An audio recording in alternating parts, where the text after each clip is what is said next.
이 시간에 오늘 우리에게 주신 하나님의 말씀 함께 나누겠습니다. 오늘 함께 나눌 하나님의 말씀은 요한복음 8장 31절에서 36절까지의 말씀입니다. 우리 함께 합독하겠습니다. 그러므로 예수께서 자기를 믿는 유대인들에게 이르시되 너희가 내 말에 거하면 참으로 내 제자가 되고 진리를 알지니 진리가 너희를 자유롭게 하리라. 그들이 대답하되 우리가 아브라함의 자손이라 남의 종이 된 적이 없거늘 어찌하여 우리가 자유롭게 되리라 하느냐. 예수께서 대답하시되 진실로 진실로 너희에게 이르노니 죄를 범하는 자마다 죄의 종이라. 종은 영원히 집에 거하지 못하되 아들은 영원히 거하나니 그러므로 아들이 너희를 자유롭게 하면 너희가 참으로 자유로우리라. 아멘. 오늘 우리에게 주실 말씀을 기대하며 잠시 기도드리겠습니다. 전능하신 아버지 하나님, 주님의 음성을 사모하여 저희들이 모였습니다. 주님 말씀하여 주시옵소서. 주님의 말씀으로 우리의 삶이 변하여 30배, 60배, 100배의 결실을 맺을 수 있도록 주여 축복하여 주시옵소서. 이 시간 온전히 주님만을 의지합니다. 예수님의 이름으로 기도드렸사옵나이다. 아멘. 여러분, 오늘 본문 가운데 자유라는 단어가 몇 번 등장을 하는데요. 이 자유라는 단어를 한번 머릿속에 떠올려 보시기를 부탁을 드립니다. 여러분, 자유로우신가요? 여러분, 자유를 그리워하시나요? 자유라는 단어를 떠올리면 저는 고등학교 때 생각이 납니다. 저는 고등학교를 다녔을 때, 특히 고3 때 단 한 가지 인생의 목적이 있었습니다. 많은 학생들이 그러했겠지만 저는 대학에 가야 한다는 목적이 있었습니다. 그런데 대학에 왜 가야 하는가라는 이유가 지금 생각해보면 좀 웃깁니다. 공부를 하고 또 상압탑을 쌓아서 미래를 설계하고 뭐 이런 생각을 했었으면 좋았겠지만 그때는 대학에 가면 막연하게 어떠한 자유가 저에게 주어진다는 생각을 했었습니다. 자유. 그 단어가 제 고등학교 3학년을 지배했었습니다. 제가 생각하던 그 자유는 무엇이었냐면 철학적이고 신학적인 그러한 자유는 아니었습니다. 내 마음대로 하고 싶은 것에 대한 막연한 동경이었습니다. 그래, 나는 지금 자유롭지 못해. 그래서 독서실에 가서 공부를 해야 돼. 하지만 대학만 가봐라. 내가 얼마나 자유로운 생활을 할 수 있는지 보여주겠다.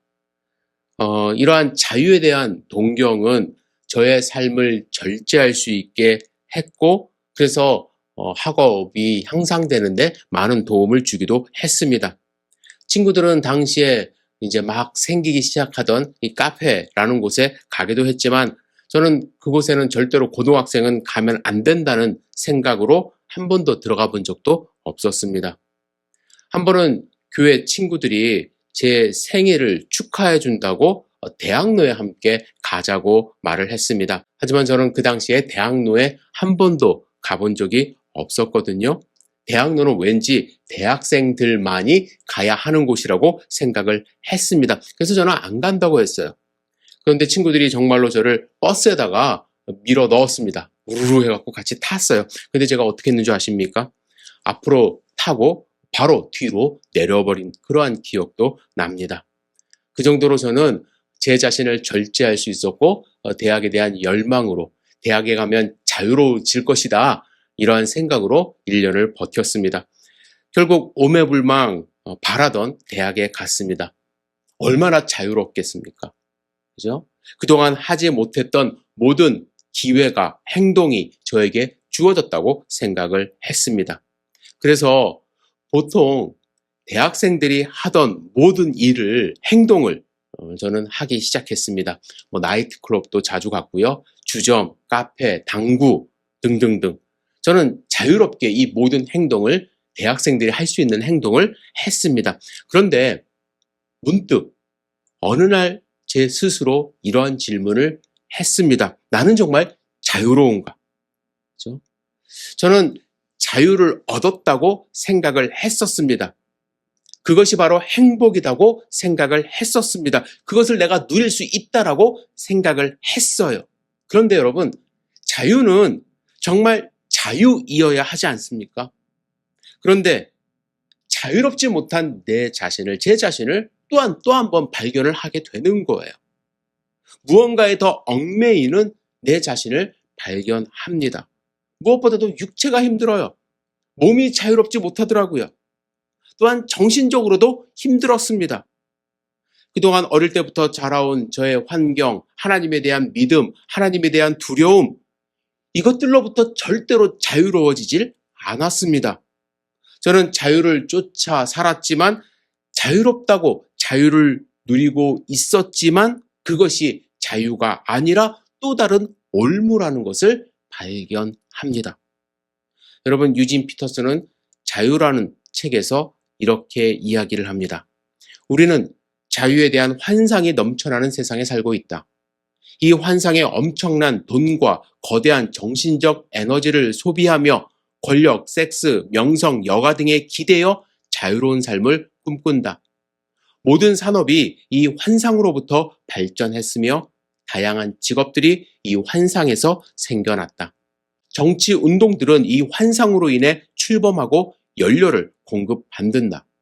그러나 우리는 슬프게도 자유를 거의 경험하지 못한다. 여러분, 우리는 자유가 있다고 생각하며 자유로운 세상에서 살지만 자유를 거의 경험하지 못합니다. 여러분, 우리는 왜 자유를 경험하지 못할까요? 오늘 본문에 보시면 예수님은 진정으로 자유를 경험할 수 있는 방법을 이렇게 말씀하십니다. 진리를 알지니 진리가 너희를 자유롭게 하리라. 진리를 알면 진리가 우리를 자유롭게 한다고 말씀하십니다. 이 말을 거꾸로 생각을 해보면 우리의 삶 가운데 진리가 없기 때문에 자유를 경험하지 못한다는 뜻이 되기도 합니다. 거짓은 우리의 자유를 다 빼앗아 버립니다. 2007년 광주 비엔날레 공동 예술 감독으로 내정된 신정아라는 사람이 있습니다. 그는 광주 비엔날레에 예술 감독으로 지원할 때에 1994년 캔사스 대학에서 서양화와 판화로 학사, 그리고 1995년에 같은 대학에서 경영학 석사, 그리고 2005년에는 예일 대학에서 미술사로 박사 학위를 받았다고 기재를 합니다. 하지만 실제로는 캔사스 대학 학부 과정을 중퇴한 사람이었습니다. 그는 예일대 박사 학위를 사칭해 최연소 대학 교수가 되었고 광주 비엔날레 공동 감독이라는 예술계 최고의 자리에까지 올랐습니다. 세간에는 에르메스의 여인이라고 불릴 만큼 화려한 명품과 권력층과의 인맥으로 승승장구했습니다. 하지만 당시 보도에 따르면 그녀는 자신이 날조한 학력이 탄로날까봐 늘 전전긍긍했다고 합니다. 전문가들이 모인 자리에서 학문적인 질문이 나올 때마다 식은땀을 흘려야 했고 누군가 자신의 과거를 캐무는 것 같으면 극도로 예민하게 반응했다고 하죠.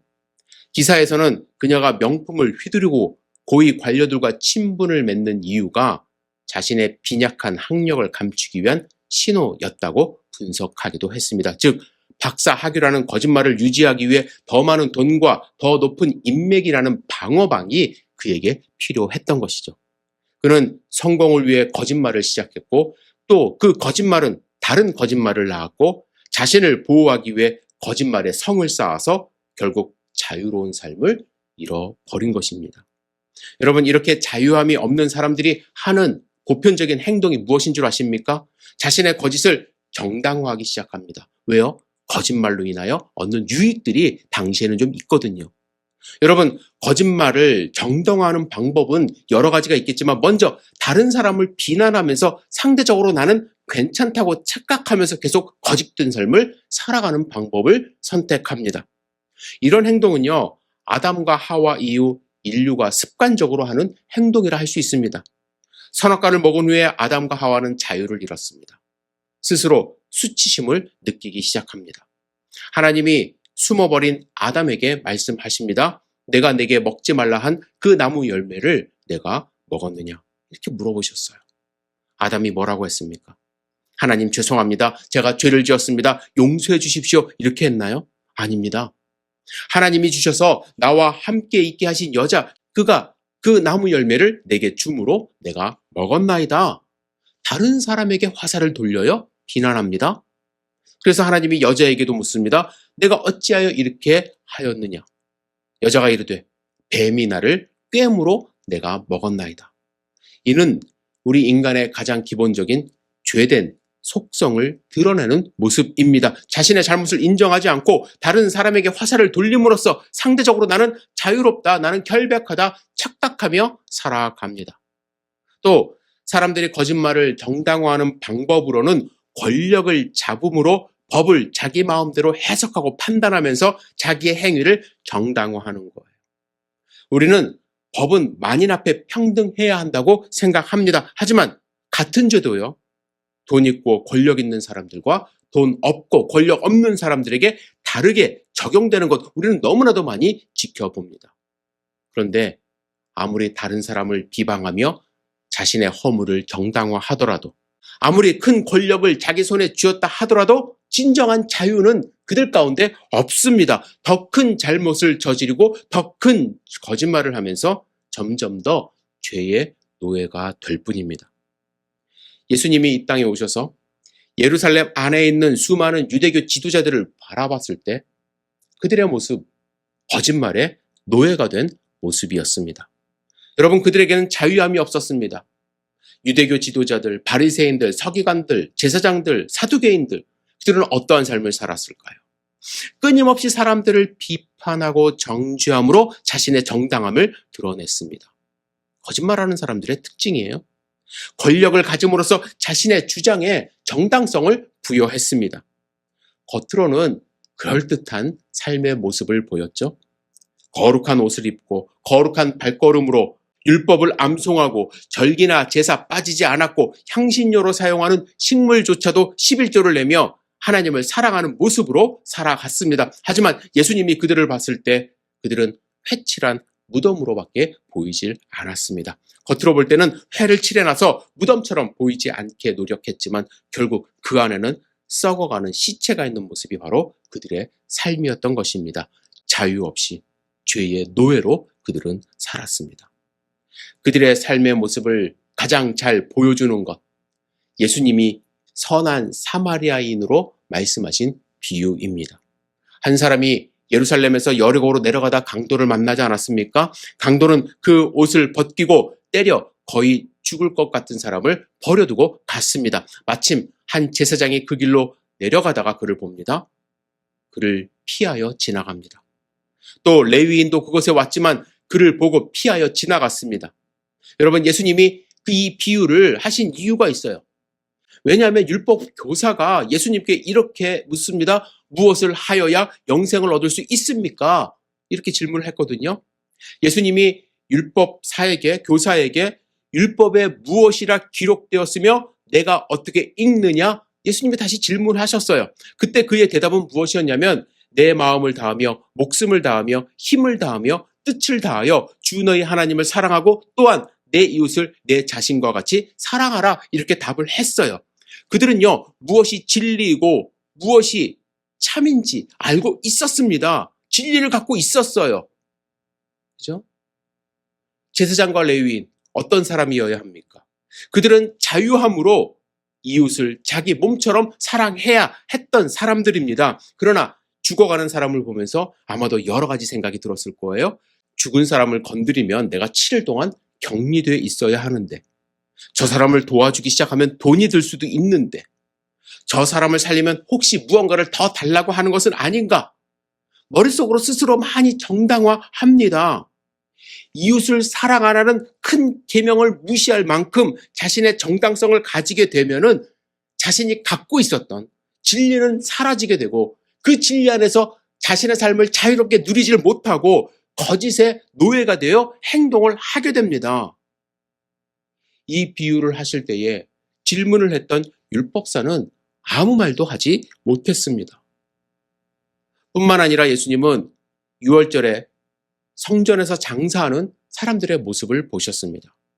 겉모습은 마치 절기를 지키러 온 사람들에게 로마 돈을 환전해주는 서비스처럼, 먼 길에서 오는 사람들에게 재물을 가지고 올 수 없었기 때문에 그들에게 편리를 제공하는 마치 서비스처럼 보일 수도 있었습니다. 그러나 겉으로는 서비스이지만 뒤로는 돈을 챙기는 강도의 구렬로 만들어버렸어요.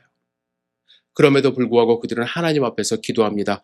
하나님이여, 나는 다른 사람들 곧 토색, 불의, 간음하는 자들과 같지 아니하고 이 세리와도 같지 아니함을 감사하나이다. 예수님은 그들을 향해 이렇게 말씀하십니다. 너희는 너희 아비 마귀에게서 났으니 너희 아비의 욕심대로 너희도 행하고자 하느니라. 그는 처음부터 살인자요 진리가 그 속에 없으므로 진리에 서지 못하고 거짓을 말할 때마다 제 것으로 말하라니 이는 그가 거짓말쟁이요 거짓의 아비가 되었습니다. 유대인들을 향한 엄청난 독설, 그러나 사실을 말씀하신 것입니다. 여러분, 예수님은 진리를 말씀하고 계십니다. 예수님의 말씀이 진리인 이유는 자신을 정당화하지 않습니다. 하나님의 말씀을 그대로 가감없이 선포한 것입니다. 예수님은 권력을 가짐으로써 자신의 이익을 취하는 것이 없습니다. 사람들은 자신의 거짓을 들춰내는 예수님이 그래서 두려워지기 시작한 것입니다. 그래서 예수님을 공격해요. 죽이려 합니다. 오늘 본문에 보면 이렇게 모함합니다. 우리가 너를 사마리아 사람이라 또는 귀신이 들렸다 하는 말이 옳지 않느냐? 사마리아 사람들은 모세오경을 하나님의 말씀으로 믿기는 믿지만 모세오경을 해석하는데 유대인들과 많은 차이를 보입니다. 또한 이방 종교를 대하는 태도가 상당히 개방적이에요.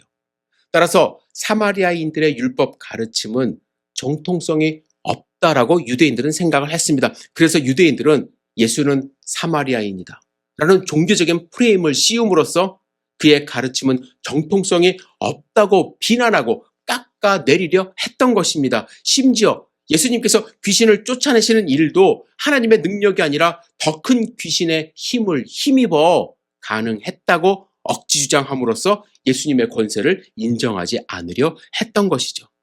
여러분, 이러한 유대인들에게 자유가 있었을까요? 그들은 남을 비판할 수 있는 권리를 자유라고 생각했던 것입니다. 그들은 하나님께 예배드릴 수 있는 권리를 자유라고 생각했습니다. 그러나 그들에게 하나님의 명령을 마음속 깊은 곳으로부터 순종하는 그러한 자유는 보이지 않았습니다.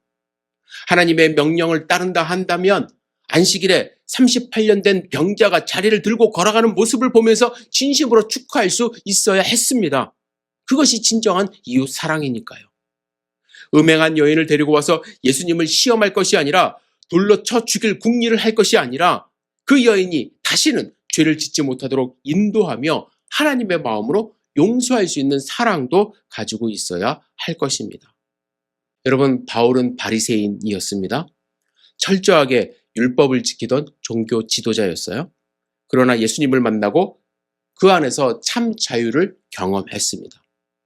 자신이 유대인이라는 그 신분, 또 가말리엘의 제자라는 어떠한 실력, 열심히 율법을 지키려 하는 성실함, 그것이 그에게 자유를 줄 것이라고 생각하며 살았지만 예수님을 만나고 보니 그 안에 거하다 보니 이것이 오히려 자신을 힘들게 하는 멍해였다라는 것을 알게 돼요. 그래서 갈라디아서 5장 1절에 이렇게 말을 합니다. 그리스도께서 우리를 자유롭게 하려고 자유를 주셨으니 그러므로 굳건하게 서서 다시는 종의 멍에를 매지 말라. 예수님은 우리에게 자유를 주시려고 이 땅 가운데 오셨습니다. 여러분, 예수님이 우리에게 주신 자유는 크게 두 가지라고 저는 생각을 하는데요. 첫째는 죄에 얽매이지 않을 수 있는 자유함입니다. 여러분, 이 말을 오해하지 마세요. 죄를 지어도 된다는 것이 아닙니다. 여러분, 죄가 있어도 용서받을 수 있는 길이 열렸다라는 거예요. 죄책감을 가지고 죄인처럼 사는 것, 하나님이 보시기에 안타까운 현실이에요. 여러분, 아담이 어떻게 했죠? 죄가 있으니까 숨어버렸어요. 아무리 작은 죄라도 안 그렇적 하지만 죄책감이 우리의 마음 가운데 남아있을 수 있거든요. 요한일서 1장 9절에 이렇게 말씀하십니다. 만일 우리가 우리 죄를 자백하면 저는 미쁘시고 의로우사 우리 죄를 사하시며 모든 불의에서 우리를 깨끗게 하실 것이요. 여러분, 자백하실 죄가 있으면 숨기지 마시기 부탁을 드립니다. 죄에 얽매이지 않을 수 있는 자유를 누리세요. 하나님께 나아가 용서함 받으세요. 하나님을 예배하세요. 하나님이 여러분들에게 죄에 얽매이지 않을 자유함을 주십니다. 그것을 우리는 누릴 수가 있어요. 왜? 예수님이 우리 안에 거하시기 때문에. 또한 예수님은 우리에게 어떠한 자유함을 주셨냐면 나를 포장하지 않아도 되는 자유함을 주셨습니다. 유대인들은 하나님께 잘 보이기 위해 열심히 스스로 포장했어요. 그죠? 세상 사람들도 마찬가지예요. 남들보다 뛰어나다는 것을 증명하기 위해 자신을 엄청나게 포장을 합니다. 여러분, 사도 바울이 이방 사람들에게 전도할 때 가장 걸림돌이 된 것 중에 하나가 이 할례의 문제였어요. 유대인들이 돌아다니면서 할례 받아야 구원을 받을 수 있다고 선동한 것입니다. 내 자신을 율법으로, 행위로, 할례로 포장한다고 해서 죄에서 자유함 받는 것 아니거든요. 오직 믿음으로. 예수님이 나의 구세주라는 사실을 확실히 믿을 때 구원받고 자유함을 얻을 수 있는 것 아닙니까? 그럼에도 불구하고 우리는 열심히 어떠한 선행을 하거나 어떠한 행동을 통하여 믿음이 아닌 다른 무언가로부터 자유함을 얻을 수 있다고 생각을 하고 나를 포장하려고 합니다. 그거 안 해도 돼요. 그것으로부터 예수님은 우리에게 자유함을 주셨어요. 우리는 그 자유를 만끽하고 누릴 수 있어야만 합니다. 여러분, 하나님이 허락하신 이 자유를 맛보셨나요? 우리는 거룩하게 살 수 있는 자유함이 있다라는 것, 자유가 있다는 것 여러분들 아십니까? 거짓으로 우리를 포장할 필요가 없어요. 사람을 용서할 수 있는 자유함이 우리 가운데 있다는 것 여러분들 아십니까? 이러한 자유를 우리는 누리며 살아야 될 줄 믿습니다. 호주 시드니의 교도소에 수감된 한 죄수가 탈옥을 꿈꿨습니다. 머리가 좋은 사람이었어요. 그는 빵 배달차가 일정한 시간에 교도소에 들어오는 것을 눈여겨봅니다. 그리고 일정한 시간에 나가는 것을 봤어요. 그래서 감시가 소홀한 틈을 타서 은밀하게 그 차 안에 숨어들게 됩니다. 차 안은 산소가 부족해 숨이 막힐 정도로 답답해 온몸이 땀과 먼지로 범벅이 되었습니다. 그러나 그는 얼마 후 펼쳐질 자유로운 삶을 상상하며 고통을 꼭 참아냈습니다. 얼마 가지 않아서 차가 멈추었습니다. 그는 조용히 주변을 살핀 후 차에서 내렸어요. 이제는 어떠한 구속도 없는 행복하고 자유로운 삶을 살리라. 그런데 그 배달차가 도착한 곳은 인근 다른 교도소 구내였던 것입니다. 그는 곧바로 붙잡혀 다시 감옥으로 보내지게 되었어요. 그가 자유를 소망하며 탈출한 곳은 결국 또 다른 감옥이었다는 것입니다. 인간도 마찬가지예요. 근본적인 죄의 문제를 예수 그리스도를 통하여 해결받지 못하면 우리는 이 감옥에서 저 감옥으로 탈출하는 어리석은 죄수일 수밖에 없다는 사실을 여러분들 아시기를 부탁을 드립니다. 죄의 감옥에서 완전히 벗어날 때, 우리의 죄의 문제를 완전히 해결받을 때 우리는 자유함을 얻습니다. 그 자유함을 가지고 하나님과 함께 기쁘게 하루하루 살아가시는 하나님의 백성 되시기를 주님의 이름으로 축복합니다. 기도하겠습니다. 전능하신 주님, 우리에게 자유함을 주시기 위하여 이 땅 가운데 오신 주님을 찬양합니다. 주님이 내 안에 거함으로써 주님이 주시는 참된 자유를 우리가 만끽하며 살아갈 수 있도록 인도하여 주시옵소서. 예수님의 이름으로 기도드렸사옵나이다. 아멘.